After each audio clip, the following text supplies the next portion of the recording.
Bismillahirrahmanirrahim. Assalamualaikum warahmatullahi wabarakatuh.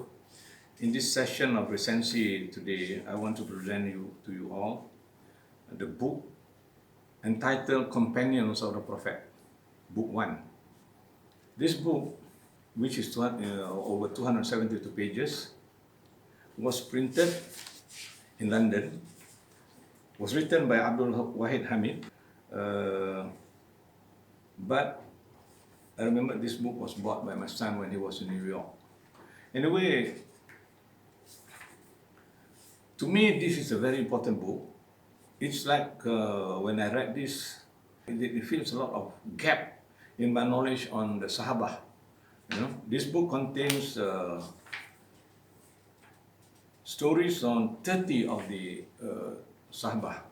Among them, the familiar one like Abu Hurairah, Ikrimah, Abu Jahal, Abu Dar, and then a few ladies here, including Fatimah, the Prophet's daughter, and also the Prophet's wife, one of them, Salamah, and also Abdullah ibn Maktum.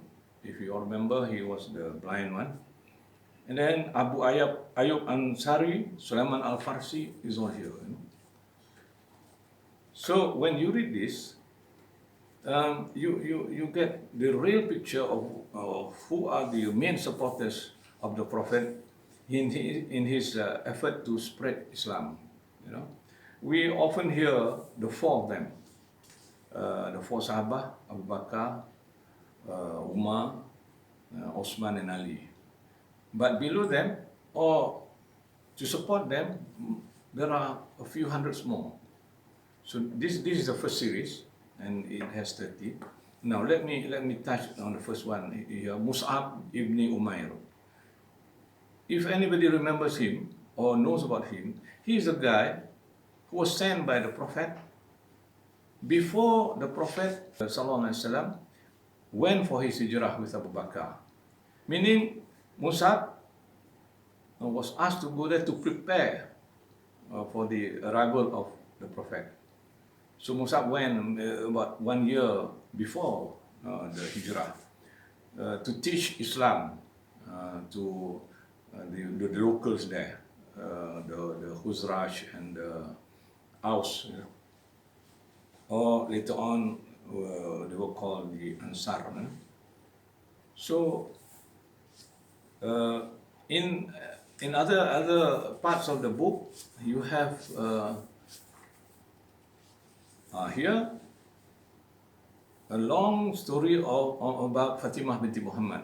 We all know who Fatimah is. She's the fourth daughter of the Prophet, and then she was the fifth child actually of Muhammad and Khadijah. She was born at a time when her noble father had begun to spend long periods in the solitude of the mountains around Mecca.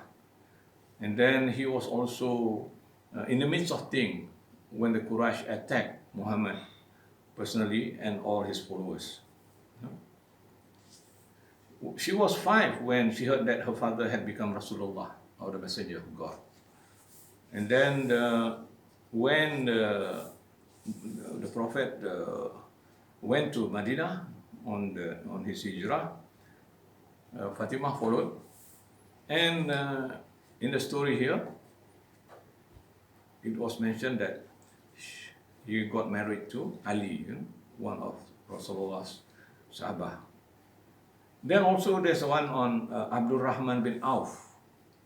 If you know, this guy is the wealthy one, he's a great businessman. His name during the Jahiliyah days was Abdul Ammar, but when he accepted Islam, the noble Prophet ﷺ called him Abdul Rahman, the servant of the beneficent God. Abdul Rahman became a Muslim before the Prophet entered the house of Arkam. House of Arkam, you all know, is where the Muslims gathered in secret, hiding from the Quraysh. So, of course, Abdul Rahman, as the early followers, did not escape the punishment which the early Muslims suffered at the hands of the Quraysh.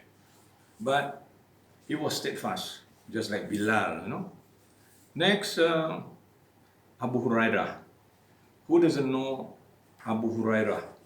You know, although this place, Abu Hurairah is one of the what do you call that? Many who are experts in the hadith of Rasulullah. It was said that he himself remembers close to 100,000 hadiths. You know, so this is Abu Hurairah. It's good if you know more of him. And of course, there are so many more who are not as famous as the one I mentioned earlier, like Adi ibn Hatim or Said ibn Amir, you know.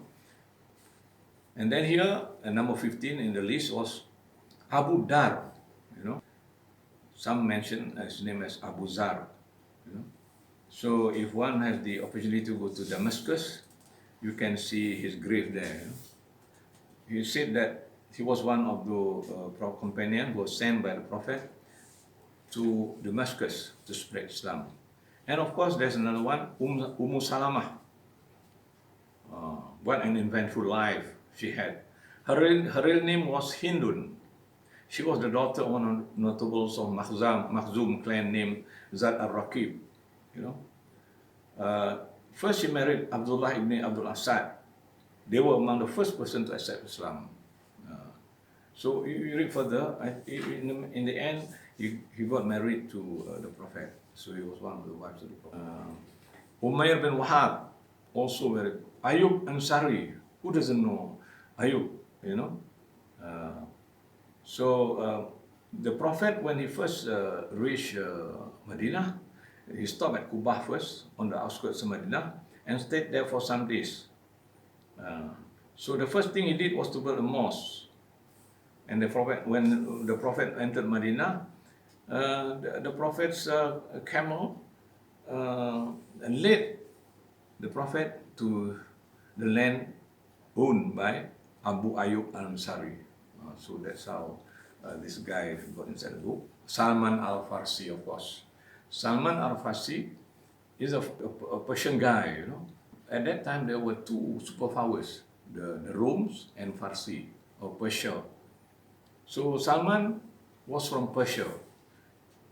So it's very interesting here that he researched for the Prophet, and it was a long journey for him until he reached, or he went to Medina himself and met the Prophet. Now his role, important role here, was during the trench war, or in Bahasa Melayu, Perang Khandaq. So he was the one who suggested that they should build a trench so that the enemies at the time couldn't cross the trench. Next, just to mention a few more, Sa'ad bin Abu Waqqas and Nu'ayman ibn Amir.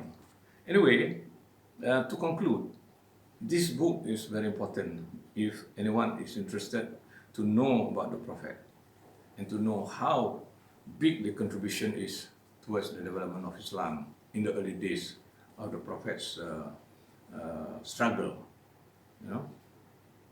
So I'm not sure whether this book is available in the local market, but I have made sure that I'm translating this book into Bahasa Melayu for my own use, and perhaps if there are friends who want, I can give one or two copy. I have gone to about half of this book. Maybe I need another 1 or 2 months to finish it. Then I can get it printed for my own use. Sekian, terima kasih.